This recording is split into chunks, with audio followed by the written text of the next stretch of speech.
before we go to the handout, I'm going to read a pasuk, two psukim in Parshas Vayishlach. Today's Ushpizin, today's guest is Yaakov Avinu, and the tour in Shulchan Aruch, which is unusual for the tour, he gives us a drasha. He says that Pesach is Keneged Avraham Avinu, Shavuos is Keneged Yitzchak Avinu, and Sukkos, although we have the 7 Ushpizin, the Yontif itself is Keneged Yaakov Avinu. And for each of these avos, he gives a reason. When he comes to Sukkos and Yaakov, the Torah says, if you go to Parshas Vayishlach in Bereshis, Perek Lamed Gimel, Pasuk Yud Zayin, it says when Yaakov was leaving, Yaakov already left Lavan's house.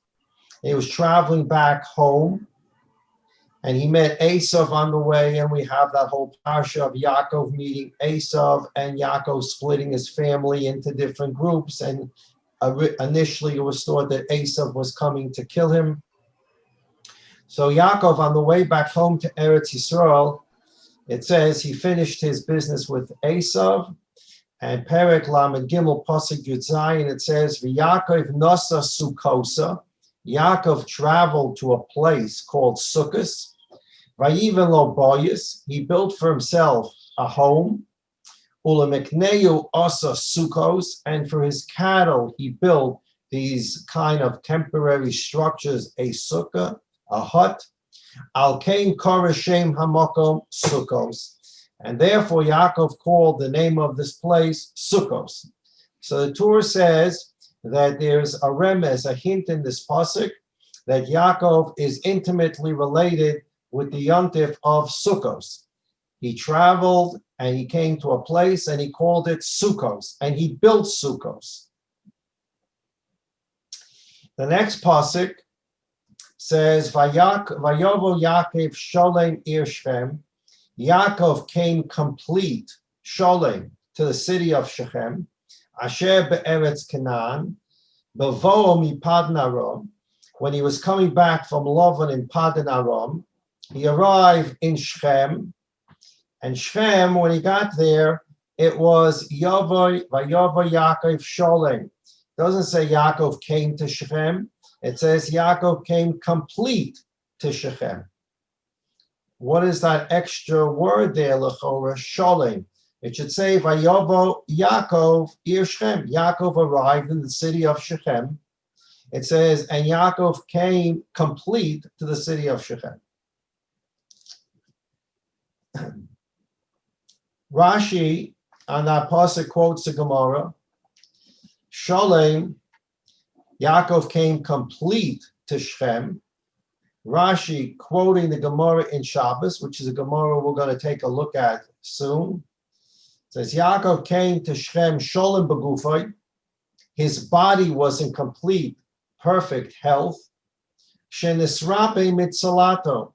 If you remember when Yaakov was traveling home, on the way back, Vayivase Yaakov Levada, Yaakov was left by himself, and the Sar of Esav came down from Shemayim and had sort of a wrestling match with Yaakov Avinu. Yaakov Avinu defeated him, but Yaakov Avinu ended up with a limp. And when he came back to Shem, actually even before he came back to Shem, but at the point he comes back to Shem, the limp has now been healed. So when the pasuk says he came back complete, point one, he came back physically complete. He no longer had the limp. Shalom b'mamoinai, he was complete. He had all his wealth with him. Shlochisa klum mikol oisei dora. On the way back from Lavan's house, he met Esav, and he gave Esav a lot of cattle as a gift. All kinds of cattle and animals he gave him as a gift. So you would think that Yaakov Avinu lost some of his wealth. It says Sholem, he didn't lose anything by giving away the gift to Esav. What does that mean? Whether the animals reproduced and therefore he had the same animals again, he didn't lose any animals, or whether those animals were always intended to be for Esau, so they're not considered Yaakov's wealth and therefore he didn't give away anything. Whatever the meaning is, he came to Shem and he was complete with his wealth. He didn't lose any money. Sholem b'Torasai. He was complete in his Torah. He didn't forget anything he learned, any Torah that he had learned. In the 22 years that he had to spend in Lavan's house, he didn't forget any of his learning. So we go back to the pasuk says, Vayovo Yaakov Sholem ir Shem. Yaakov came complete to the city of Shem. What does complete mean? That word Sholem means that Yaakov Avinu arrived in Shem. He was complete physically, no longer limping.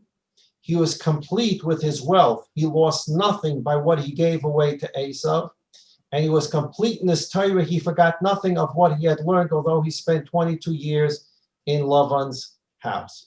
This pasuk, Vayovo Yaakov Sholem, Yaakov came complete, follows the pasuk that the Torah quotes, that the whole yontif of Sukkos, the underlying, so to speak, of Sukkos is Yaakov. The pasuk says, Vayovo Yaakov Sukkosa, Vayiven loibayis, ulamekneu asa Sukkos, al kein korashem hamokim Sukkos. You have the word Sukkos 3 times in the pasuk, and Yaakov called the place Sukkos, and then it says, Vayovo Yaakov Sholem ir Shem. Yaakov left the city of Sukkos and traveled back to Eretz Yisrael. He came to Shem. He left Sukkos, came to Shem, and when he arrived in Shem, he was complete.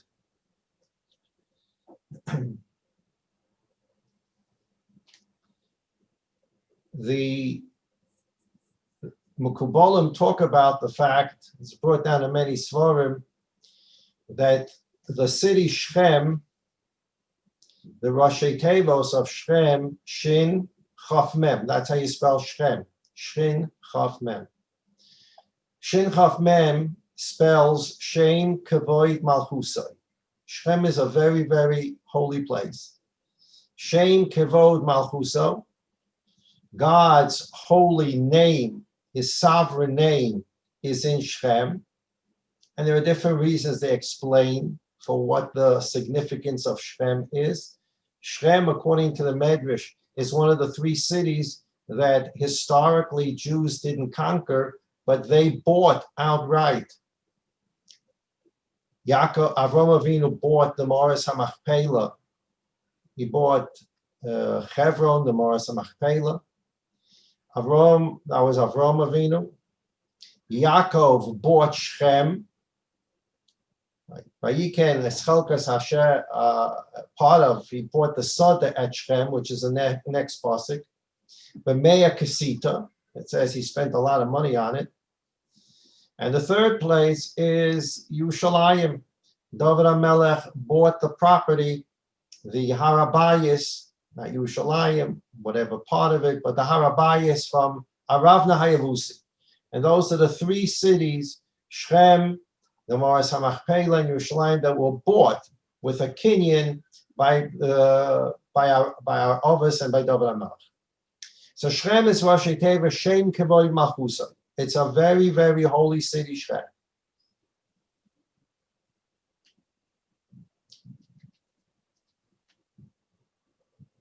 When Yaakov came to Shem,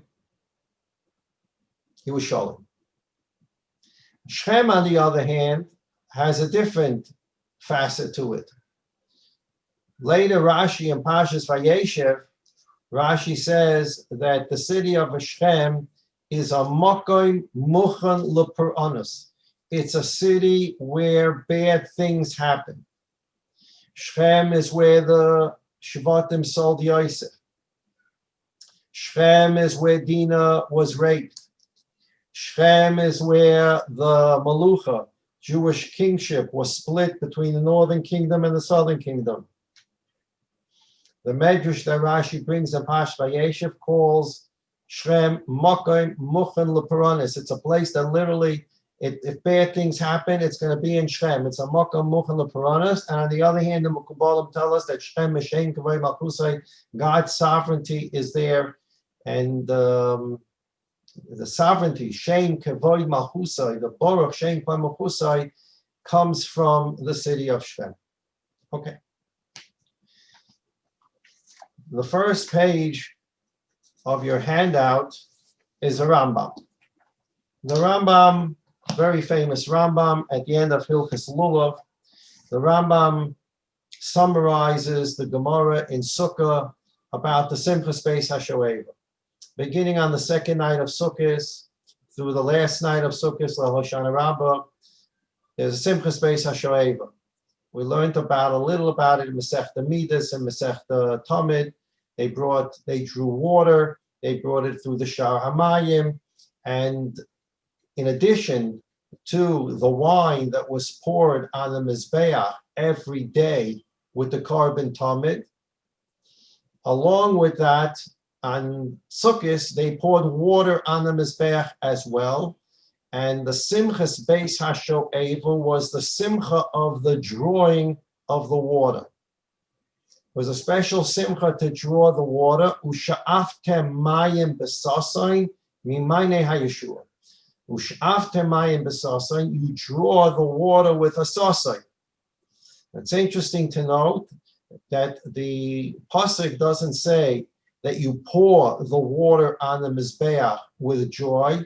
It says you draw the water with joy, and there's plenty of commentary about why the pasuk focuses on drawing. L'chora, drawing the water is just a preparation. The mitzvah itself is to pour the water on the Mizbeach.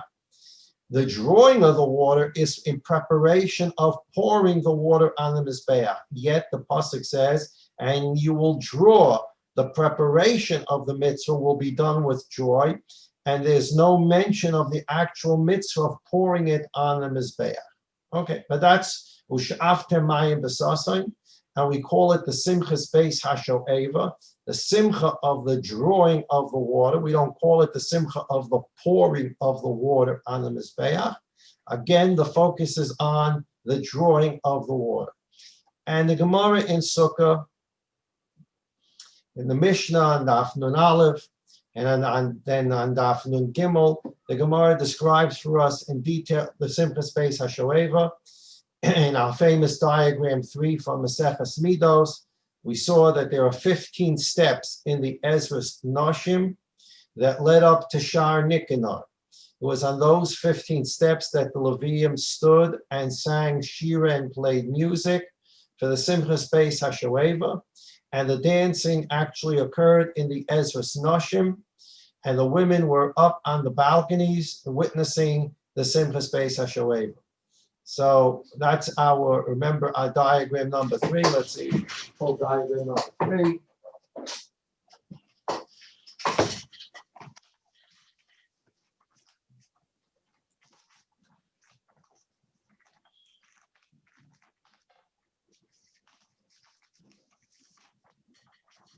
Our diagram number 3, the Ezras Noshim, 15 steps leading to Shar Nikanor. The Levium were on these 15 steps, and they were singing 15 Shir Hamalos. And when we learned Maseches Midas and Maseches Tamid, we talked about why David HaMelech wrote 15 Shir Hamalos. That has to do with when David was digging the Shitin. He was digging that pipe to the center of the earth so that the water and the wine could go down to the center of the earth. The water and the wine that was poured on the Mizbeach, and they blew the cap, so to speak, on the center of the earth. There was going to be a flood. And we learned that Gemara about David composed 15 Shir Hamalos. So the Levium was standing on these 15 steps, singing the 15 Shir Hamalos. The Simchas Beis HaShoeva was occurring here. The Ezras Noshim had a balcony so that the women would be able to participate in the Simchas Beis HaShoeva. You take a look again at your diagram number 3, you can see on the southern wall of the Azorah, the Shar Hamayim, the gate of the water. This is where they brought the water in. They drew the water from the Gihon in Yerushalayim. They brought it through this gate, and it went to the Mizbeach to be poured on the Mizbeach. So the Gemara and the Mishnah and Gemara there in Sukkah explain the Simcha, the way they danced, the songs that they sang. Tzaddikim had a song, Baalei Tshuva had a different song. And the Rambam now is going to summarize what the Simchas Beis HaShoeva looked like and the importance of a Simchas Beis HaShoeva. So the Rambam in Hilchos Lulav Perek Ches Halacha Yud Beis says, Af al pi shekol ha'mo'ados mitzvah l'smach behem, even though there's a mitzvah to have simcha on every yontif, there's a mitzvah of simcha on every yontif, and that's why Bisman Beis Hamikdash Kaivim Hev Yameinu, one of the karbonas, there was an Oila Re'iyah and the Shalmei Chagiga, there was karbonas brought that people should be able to eat meat and enjoy. Ein simcha el b'basa v'yayin, wine and meat. There are shittas in the Paiskim that hold that today, unfortunately, we don't have the Beis Hamikdash Sheibanim and Hev Yameinu, so we don't have basa kodshim. When the Torah says, and you shall be happy on Yontif, it's talking about basa v'yayin, meat and wine, but it's not talking about the meat that you get in a supermarket. It's talking about dafka basa kodshim. You eat from karbonis. There's a special simcha to eat from karbonis, and you drink wine. Bisman hazeh, unfortunately, we don't have meat of karbonis, so we buy supermarket meat. But the ikka mitzvah is kodshim meat. But so how are you yoitza the mitzvah of simcha d'oraisa today? So a lot of shittas that hold by buying very good wine, l'kavod yontif and chol hamoed, a special wine. That special wine, you can be yaitz in the mitzvah of simcha b'yontif. So the Rambam says, even though all yomim tovim, there's a special mitzvah to have simcha. B'chag haSukkos hoisa b'mikdash yom simcha yisera. Nevertheless, on Sukkos, in the Beis Hamikdash, it was a day of Simcha Yisera, extra Simcha. Shenema, the pasuk says, "Usmachtem lefnei Hashem Elokeichem shivas yomim." The pasuk says, and you will rejoice and be happy before the Rebbeinu Shalom for 7 days. Now, I want to pause and make a parenthetical note. The way the Rebbeinu Shalom told us to do the mitzvah of Daled Minim is that in the Beis Hamikdash, or in Yerushalayim, remember, we learned about this machlokes in Masechta Shkolim. Whenever the Mishnah says Mikdash and Medina, the Mishnah in different places says, this is how you do something in the Mikdash, and this is how you do something in the Medina. Rashi holds the word Mikdash means the Beis Hamikdash, and Medina means any part, any place that's outside the Beis Hamikdash. So if there's a halacha that says this is what you do in Mikdash, it means in the Beis Hamikdash. Medina means outside the Beis Hamikdash. The Rambam disagrees with that. The Rambam holds that the word Mikdash means the city of Yerushalayim, and Medina means outside Yerushalayim. So therefore, when a halacha says this is what you do in the Mikdash, according to the Rambam, means the whole city of Yerushalayim, and Medina means outside Yerushalayim. The halacha is that min haTorah, as a biblical obligation, a person only has to have Daled Minim on the first day of Yontif in the Medina. The mitzvah to shake a lulav and esrog 7 days is only b'mikdash. So according to Rashi, that means that in the Beis Hamikdash, there was a mitzvah to shake a lulav and Daled Minim every one of the 7 days. And outside the Beis Hamikdash, the mitzvah to shake a lulav and esrog biblically was only the first day. And this is the pasuk the Rambam just quoted, Usmachtem lifnei Hashem Elokeichem shivas yomim. and you shall rejoice before God for the 7 days. Before God means in the Beis Hamikdash. So the lulav and the daled minim, you take them and shake them in the Beis Hamikdash for 7 days. If it's outside the Beis Hamikdash, you only do it the first day. You don't do it the rest of Sukkos. According to the Rambam would hold that if you're in the city of Yerushalayim, you're biblically required to take a lulav and a daled minim all 7 days, and outside Yerushalayim, only 1 day. Okay. However, after the Churban Beis Hamikdash, one of the takonos that Rabbi Yochanan ben Zakkai made was that lulav nittel b'medina kol shiva. Rabbi Yochanan ben Zakkai made many takonos in connection with the Beis Hamikdash, and he said, made takona that wherever a Jew is, he should take a lulav and a daled minim and make a bracha all 7 days. Sheyibana b'mhev yameinu. So we remember that the Beis Hamikdash should be rebuilt. Siyan hi dairish ein la machlal deboy drisha. We take the lulav 7 days in order to remember the Beis Hamikdash. Sheyibana b'mhev yameinu. So here, for example, in Beit Shemesh, it doesn't make a difference whether you hold like Rashi that Mikdash means the Beis Hamikdash, or the Rambam who holds that Mikdash means Yerushalayim. Either way, in Beit Shemesh, we're not in the Mikdash and we're not in Yerushalayim. So when we make a bracha each day after the first day, and this year we didn't make a bracha on the first day, when you make a bracha on the daled minim after the first day in Beit Shemesh or anywhere outside Yerushalayim, according to the Rambam, the reason you're making the bracha and you're shaking the lulav is to remember the Beis Hamikdash she'ibana b'mhev yameinu. It's a takana of Rabbi Yochanan ben Zakkai. And that's a wonderful thing to think about if you've not taken the daled minim yet today or starting tomorrow, before you make the bracha, to remember that I'm now going to shake a lulav and esrog and make a bracha on it, because it's a takana of Rabbi Yochanan ben Zakkai that I should remember the Beis Hamikdash she'ibana b'mhev yameinu, make your bracha, shake your lulav, and be b'simcha. Okay. So the Rambam says that even though every yontif it's a mitzvah to have simcha, on Sukkos there was a special mitzvah to have additional simcha. It's called simcha yisera. V'keitzad hayu oisid. How did they do this simcha? Erev yontif harishin hayu mesaknim b'mikdash mokem l'noshim l'maylan ula anoshim l'matak deish le'yisarvu elu melu.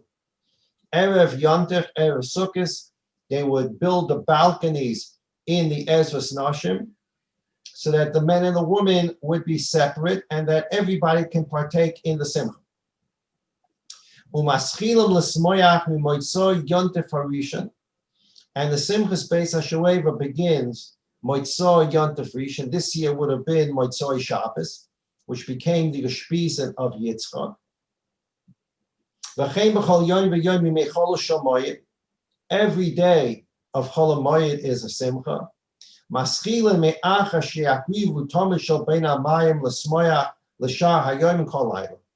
began the Simchas Beis HaShoeva after the afternoon Korban Tamid was brought.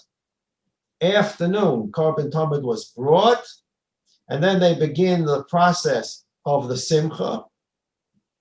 And they were b'simcha, they were dancing and singing the whole night till the next morning, when they're going to draw the water, bring the water into the Beis Hamikdash, and pour the water on the Mizbeach with the wine and the Korban Tamid Shel Shachar. So the Simcha began late afternoon and went the whole night. Halach Yud Gimel.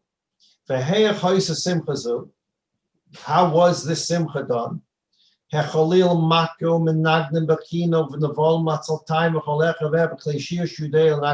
kinds of musical instruments, cymbals, harps. Someone knows has a good voice, he sings with his voice. Someone that knows how to play instruments, bring the instruments. Umesapkim, umetapkim, umefazin, umekarkrin, kol echa ve'echa k'moy she'edea. and everybody dances however they know how to dance, different types of dances, and you clap and you sing for Oimrim Divei Shiras Shishbachos, and you say praises to HaKadosh Baruch Hu. For Simcha Zu Eina Doicha Lois Shabbos Lois Yonder. Simchas Beis HaShe'eva, in other words, playing the instruments and all these things that were done, it is not Doicha Shabbos. So if a Shabbos, if there's a Shabbos Chol Hamoed, which there isn't this year, so that night you wouldn't play instruments. The first night of Sukkos, you don't play instruments. There's no Simchas Beis HaShe'eva. The Simchas Beis HaShe'eva begins with the second night of Sukkos, which is the first night of Chol Hamoed. Halach Yudal. Mitzvah lahabos b'simcha zu. It's a mitzvah to make this simcha very great, to be marba in it, to increase it. We didn't call in commoners to come in and dance and do their thing. Who came and danced in the Ezra Shnashim? El Gedolei Chachmei Yisrael v'Roshei HaYeshivas v'Sanhedrin v'Hachasidim v'Azkenim v'Anshei Ma'isa Heim Shoyim Merakdim u'Musapkim u'Menagdim Asam Mikdash Mechag HaSukkos. Who was doing the dancing? They were doing all kinds of things. They were throwing torches up in the air and catching the torches.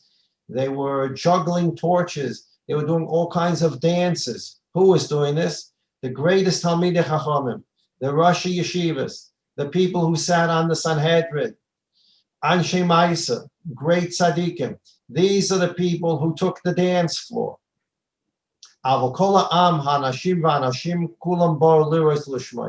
But the men watched, and the women in the Ezras Nashim on their balcony, they watched as these great tzaddikim and Talmidei Chachamim took the dance floor and danced. Tesvov. Hasimcha sheyismach odem basiyas hamitzvah uvahavas hakel shetzivrehem avoida gedolehi. This is not the Baal Shem Tov writing. This is not a Hasidic Rebbe writing. This is the Rambam writing. The simcha that a person should have when he's doing a mitzvah, and the love that he should feel for the Rebbeinu Shloim who commanded him to do the mitzvah, avoida gedolehi. This is a big avodah. It's a big work. It is difficult work. It is hard work, and it's a great avodas Hashem to be able to be besimcha. Simcha doesn't mean I feel good. Simcha is a level that a person reaches. The Kotzker was noted as saying the definition of simcha is hisrachavus de kedusha. The more a person broadens his kedusha in his life, the more he's going to have simcha. Perhaps we'll talk about that in a few minutes. Simcha is Jewish simcha. It's not what you can't even, there's no English word for it. It's a simcha. It's a level in kedusha. We're not talking about the person feels good about himself. We're talking about something happens inside the person that elevates him to a point where he is so happy that he can serve Hashem, that he loves Hashem. That is simcha, and that is navoida gedola, the Rambam says.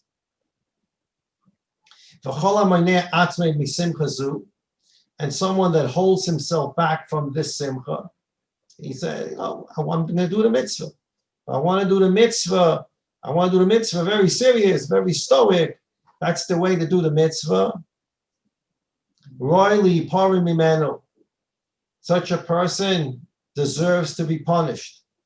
Shenema, the pasuk says in Parshas Kisavoy, in the Teichacha, the second Teichacha in Chumash Devarim, in Parshas Kisavoy, it says that all the terrible things that befall Klal Yisrael, it says, Tachas asher lo yavatos Hashem lekecha b'sumcha u'b'tov leva. These things befall you because you didn't serve Hashem with a simcha and with a good heart. It doesn't say these things befall you because you didn't serve Hashem. You served Hashem. But these things befall you, the pasuk says, a pasuk in the Torah, because you didn't serve Hashem with a simcha and a good heart. So we can well understand now why the Rebbeinu Shalom gave us Zaman Simcha Seder right after Yom Kippur.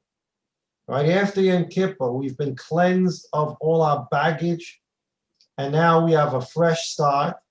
That fresh start has to give us a tremendous simcha that we can take for the whole year, Zolzaina ganz Jahr freilich, that we can take this whole simcha with us and take it for the whole year, because this is the avodas Hashem, the simcha that we have to take for the rest of the year. The tefillin after Chol Hamoed has to be with a simcha. The Shabbos is going to have to be with a simcha. The mezuzah is going to have to be with a simcha. The tzitz is going to have to be with a simcha. The benching will have to be with a simcha. We just got cleansed from Yom Kippur, and now we're going to get this basic fundamental idea, simcha. The avodah that is planted into every mitzvah is simcha. V'chol hameges daitoi v'chol lekoved la'atzmai u'meskabe be'ena b'mkoimes elu. And someone that sort of becomes 40 says, look, I'm a Rosh Hashiva. Look, I'm a Rebbe. Look, I'm such a chashva person. It's not nice for me to dance in public. People should see me dancing. Just the opposite. The Mishnah, the Gemara tells us that Rabban Gamliel, the Nasi, what he did in the Simchas Beis HaSheyeva, and all the tzaddikim and the Sanhedrin juggling and all the things they did is because they had a true simcha of being Ovdei Hashem, and they expressed their simcha. But a person says, no, it's pasnish. I'm a Rosh Hashiva. I'm a member of the Sanhedrin. It's pasnish for me to dance in front of people. Choite v'shoite. He's a sinner and he's a fool. He's a shoiter. Someone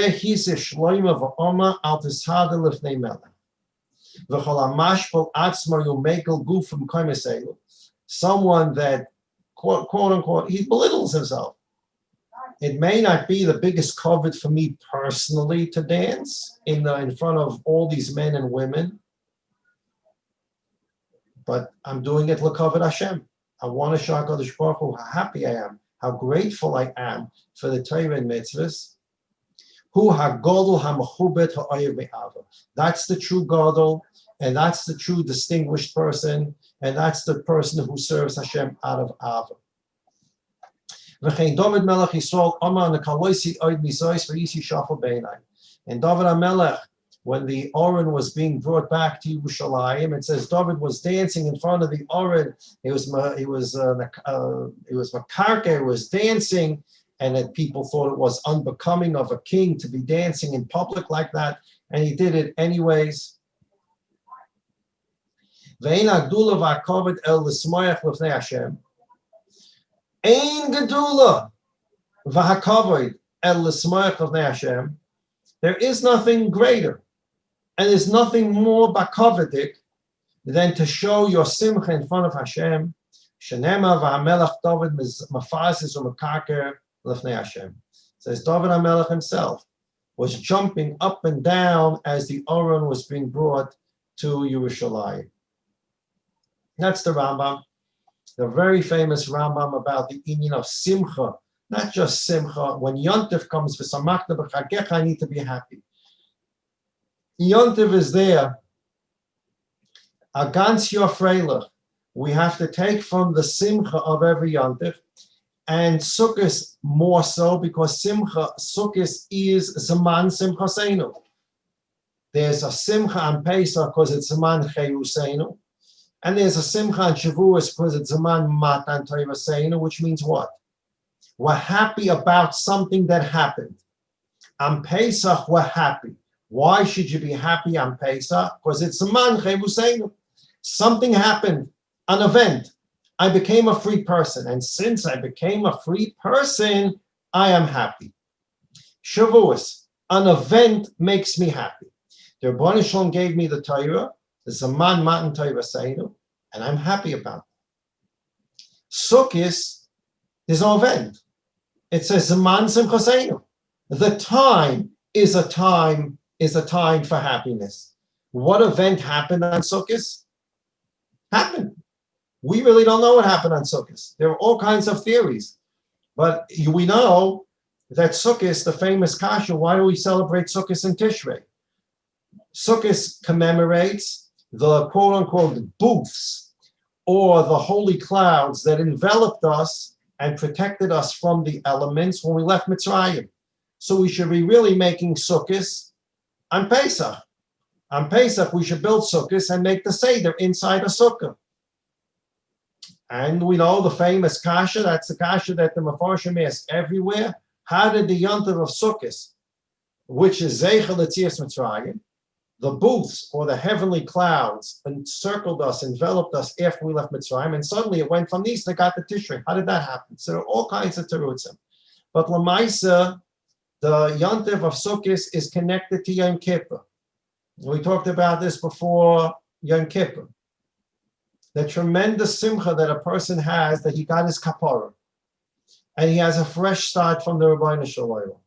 That tremendous simcha that you can start again, that's a simcha that you now develop in Zaman Simchasenu. There's nothing here. They just concentrate on the simcha. There's no event to concentrate on. That's all you do is Zaman Simchasenu. It's a time of simcha. Well, what happened? Nothing for right now. It's Zaman Simchasenu. It's a time to rejoice. What am I rejoicing about? Because you just finished Yom Kippur, you have a fresh start, and now you're going to take that simcha and take with you the whole year. No event, nothing. It's Zaman Simchasenu. The happiness is in the Zaman, it's in the time. Although time many times is a depressing idea, because time moves forward, and we get older and we age, and time seems to always be putting pressure on us. We don't have enough time. I didn't get everything done I want to do today. I need more time. I didn't have enough time. Time is a pressure-filled idea. Sukkos comes as Zaman Simchasenu. The time itself becomes a simcha. V'napoichu. Let time become a celebration. So the Rambam here, summarizing the Gemara, uses the word Simcha Yisera. Yeah, Pesach, I'm very happy I became free, and Shavuos, I'm very happy I got the Torah, and Sukkos, I'm very happy because I'm very happy. Why are you very happy? I'm very happy. Zaman Simchasenu. The Rebbeinu Shalom said that it's Zaman Simchasenu. It's a time to be happy. I'm coming off Yom Kippur. And Sukkos, as we mentioned before, Yom Kippur, Sukkos occupies two places in the schedule of Yom Tovim. Sukkos closes the Sholosh Regalim.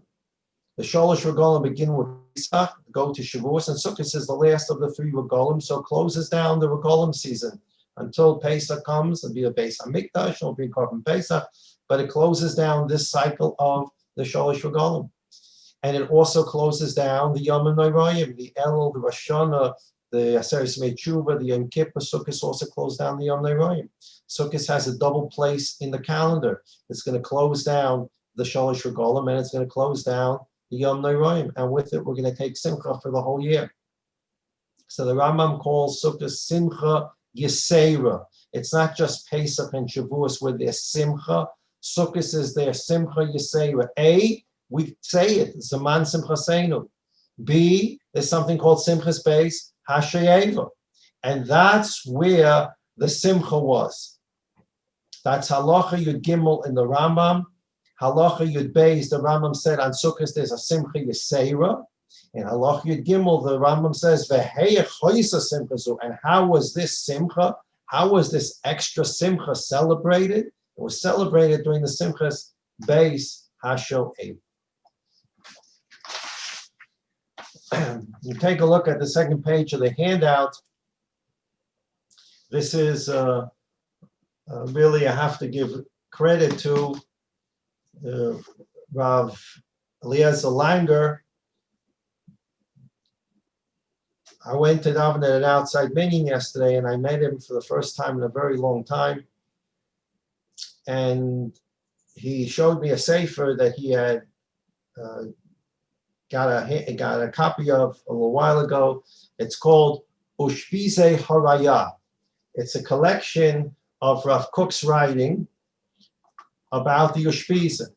So where Rav Kook, in his many Sforim, where Rav Kook wrote about Avraham Avinu, they collected it and put it into the first night Sukkos.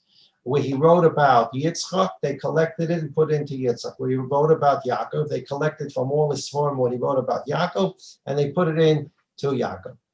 So what we're about to read and learn is courtesy of Rav Langer, who gave me the sefer, and I was able to send this out. I learned it with Rav Langer last night. Thank you, Rav Langer.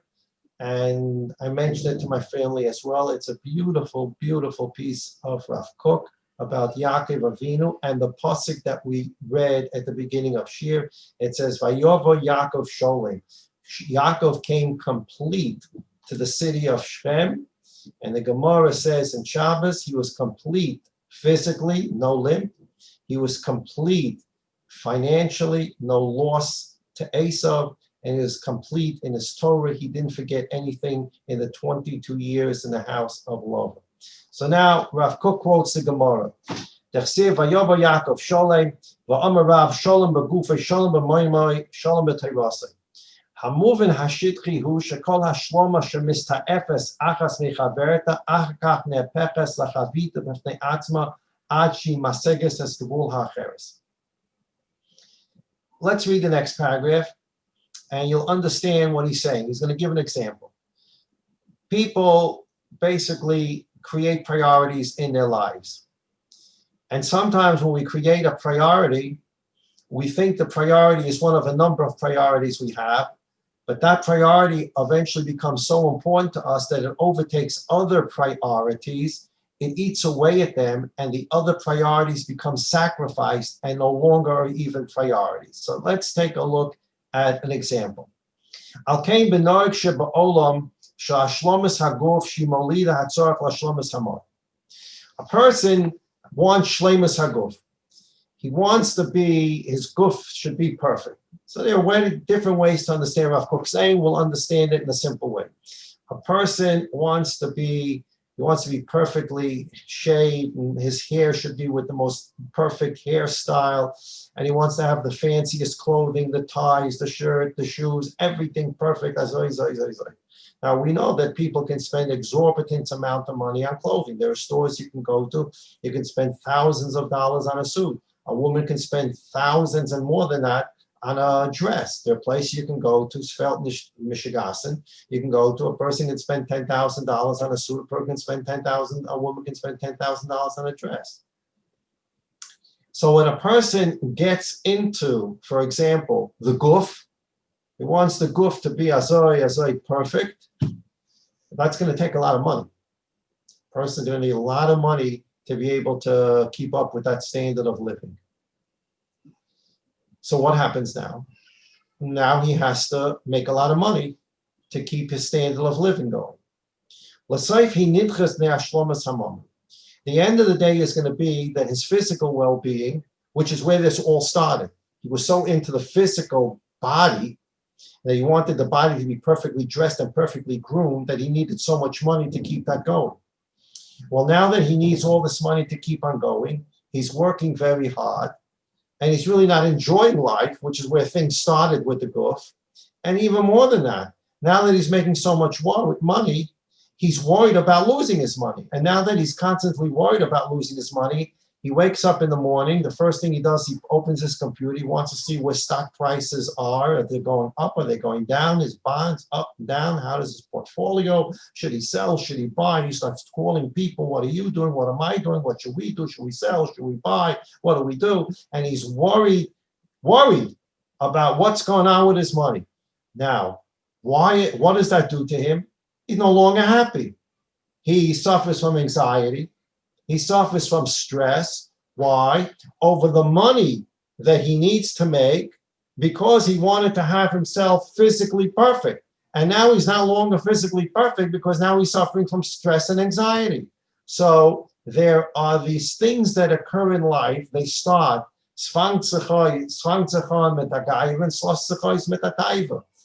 The Bali Musa used to say about smoking.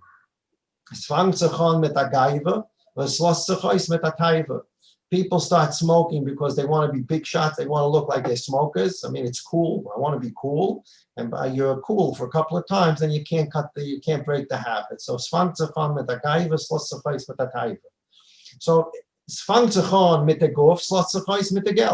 the person starts with the guf, grooming, suits, maybe the appropriate car that goes with the suit, and I need all this money, oi, I have to worry about the money, I'm making money, enough money.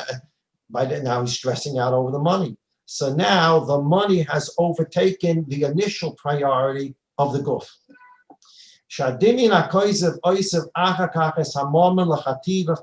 Eventually, the money becomes the priority. Even though it started off as the body, the physical, the handsome, the car, the suit, that's where the priority was. It then flowed into money, and money is now overtaking the body. It's now the body is not as healthy as it used to be because it's stressed out.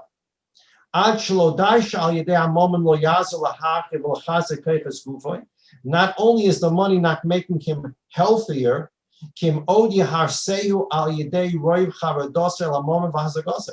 now because he's scared about losing money and he's worried about how to make money, now the result of that is he's not physically as healthy as he was before he got into the money. So it's hard to keep all these things balanced. Now that he's so into money, he sacrificed some of his physical and emotional health. And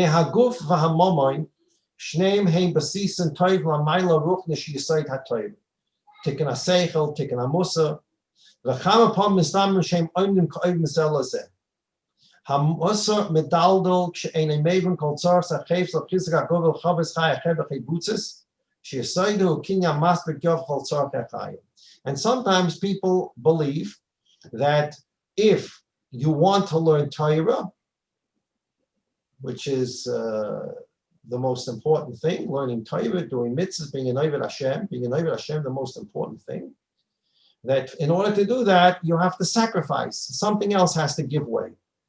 You have to give away your physical health. You have to be willing to sacrifice your money. You can't have it all. Okay? It's impossible to balance all these things on the same plate.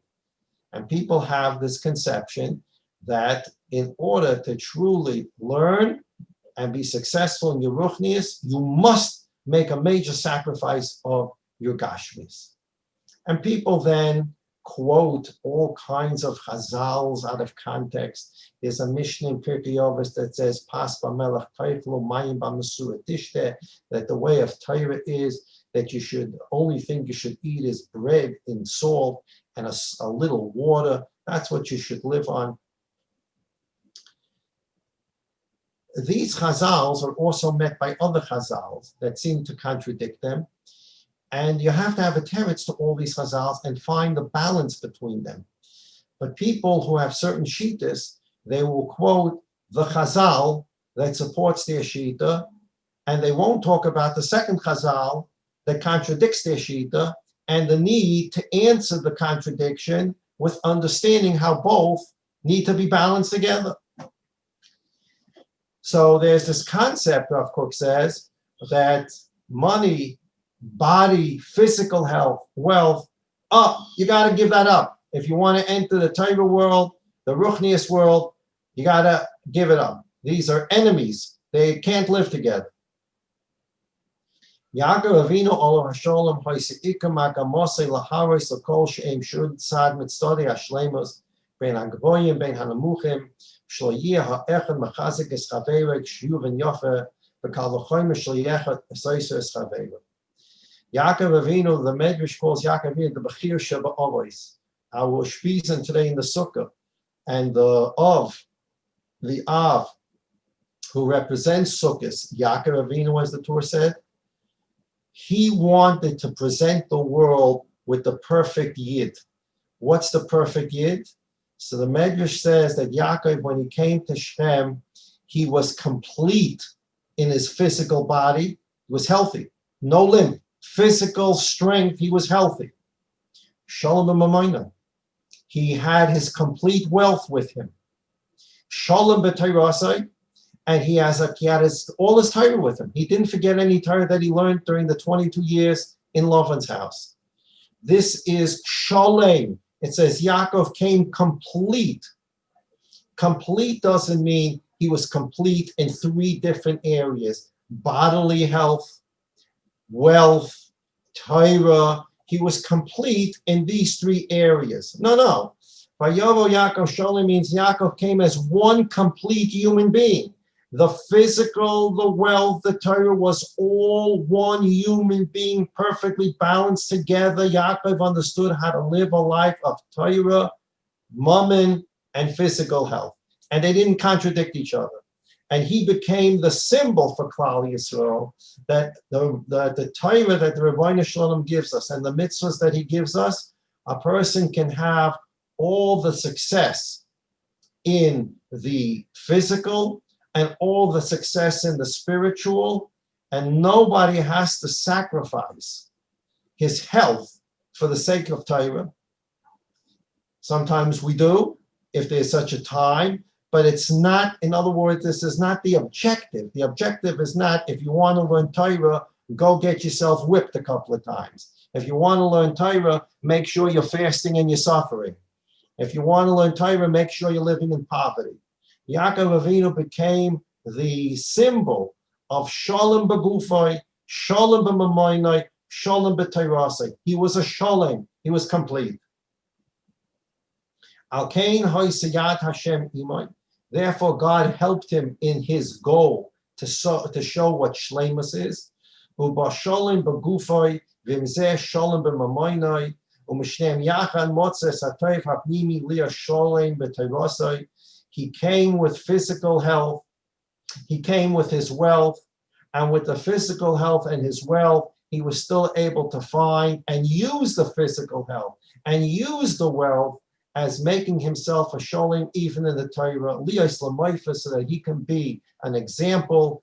Ki b'darchei hatzedek v'ha'emes, when a person embarks on the path of tzedek and emes, righteousness and truth, he embarks on such a path. Miskaptzos kol ha'mailis v'ha'echad yachad. All the milas come together in a perfectly balanced way. Ve'ein shleimus achas doiches chaverta. There's not one thing that has to come at the expense of another. My Torah has to negate my wealth has to negate my physical health. Nothing. If you understand the way Torah and Avodas Hashem works, they all meld together, and a person is able to be Yaakov, Shalom Begufay, Shalom B'Mamoinai, Shalom B'Tayrasai. Ki im epnei kitzer ha'avona. The extent that people think that everything is done with, you have to sacrifice your physical health if you want to learn, sacrifice your learning if you want to have money, sacrifice your money if you want to learn, all the different facets here.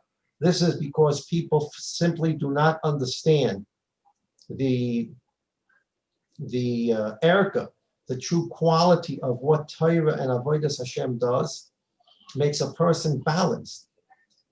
We're not a people of extremes. We are a balanced people. The Rambam, as everybody knows, in Hilchos Deis, he calls the middle of the road, now I'm not talking about middle of the road in politics, right? We're not talking about politics now. We're talking about now in Derech HaChayim.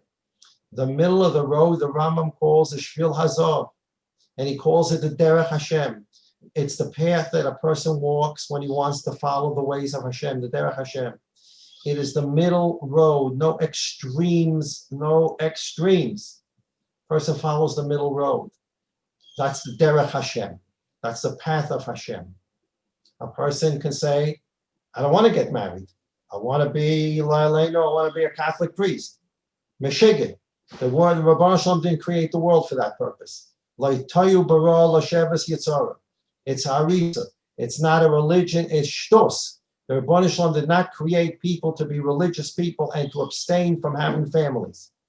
On the other hand, the other extreme, a person stam runs around with women and he's perverted. That's the other extreme. The Rabban Shalom gave us the Derech Hashem. Derech Hashem is we get married. We have Tavis HaMishpacha. We have rules about how we treat our wives and how our wives treat us. We understand the chshivas of what it takes to have shalom bayis. We understand these things because the Rebbeinu Shalom gave us that middle ground path, no extremes, and this is true for all of Torah and Avodas Hashem. No extremes. So when a person understands fully that you don't have to go to the extreme. In order to learn Torah, there's a mitzvah to live in poverty, and no mitzvah to live in poverty. And in order to be physically well, I have to give up my learning, because then I have to go exercise, and exercise means that I have to go out and run, I have to lift weights, and that's bittul Torah. It's not bittul Torah. It's taking care of your body so that your body will be healthy, so you can keep seder, and you can learn. When a person understands the balance, he's working on Yaakov Avinu, today's Ushpizin. Shalom b'gufay, shalom b'mamaynai, v'shalom b'tayrasai. The last page of the handout will be this week's. The Shabbos is Shemini Atzeres and Chestovah Shabbos. It's a busy day in Eretz Yisrael. Chutz La'aretz, we had Shemini Atzeres one day, Simchas Torah second day. Here we get it compacted in. On the same day, Shemini Atzeres, we say Yizkah. On the same day, we have the Hakafis. On the same day, we bench Geshem. Everything compacted into one day. And we're going to read V'zois HaBrocha and Amet Hashem, start Bereshis. In V'zois HaBrocha, Perek Lamed Gimel, Pasuk Chavav,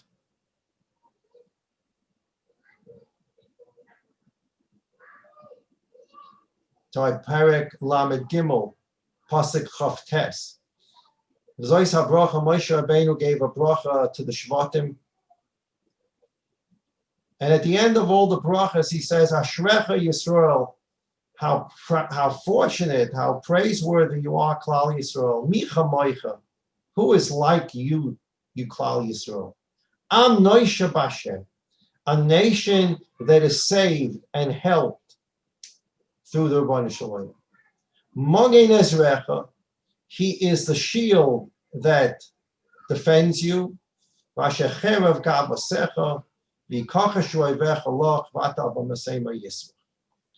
Rashi comments as follows. After Moshe Rabbeinu gave a bracha to all the Shvatim, almost all the Shvatim, it says, Ashrecha Yisrael, fortunate, how lucky, how praiseworthy you are, Jewish people. Rashi says, Ashrecha Yisrael, la'acha shepart lem habrachas amalahem. After Moshe Rabbeinu gave a bracha to each of the Shvatim, he then said, generally to everybody, Mali lefreit lachem. Why do I have to continue giving specific brachas? Klal hadava, hakol shalachem. The bottom line, Moshe Rabbeinu said, after he gave everyone a bracha, he said, I don't have to even continue giving brachas.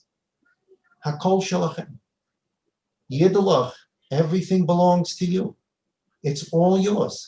Ashrecha Yisrael, how fortunate you are, Jewish people. I gave you a bracha, but Lamaisa, Ashrecha Yisrael, the whole world belongs to you. It's all yours.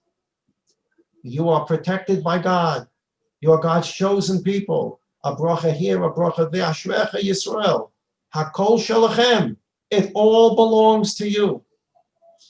All belongs to you. Comes from the Kayach of Yaakov Avinu. Shalom b'gufay, shalom b'mamayna, shalom b'tayrasa. You can have it all. You can have it all with the Rebbeinu Shalom's blessing if you understand how to have it all, how to balance it all, the wealth, the physical health, the Torah. You can have it all if you understand how Yaakov Avinu lived, and he balanced it in such a way that it was a true avodas Hashem. Nothing had to be sacrificed for anything else. And that's our Ushpizin for today, as Rav Kook explains. Yaakov Avinu, Shalom b'gufay, Shalom b'maynei, Shalom b'tayrasai. Should each of us be zoicha to Yaakov Avinu's tremendous avodas Hashem. We should all be zoicha to Shalom b'gufay, Shalom b'maynei, Shalom b'tayrasai. We should be zoicha to, on top of that bracha, Ashrecha Yisrael, Hakol Shalachem. Everything is ours. Everything can be ours if we know how to balance it properly. We should be zoicha to take care of ourselves properly.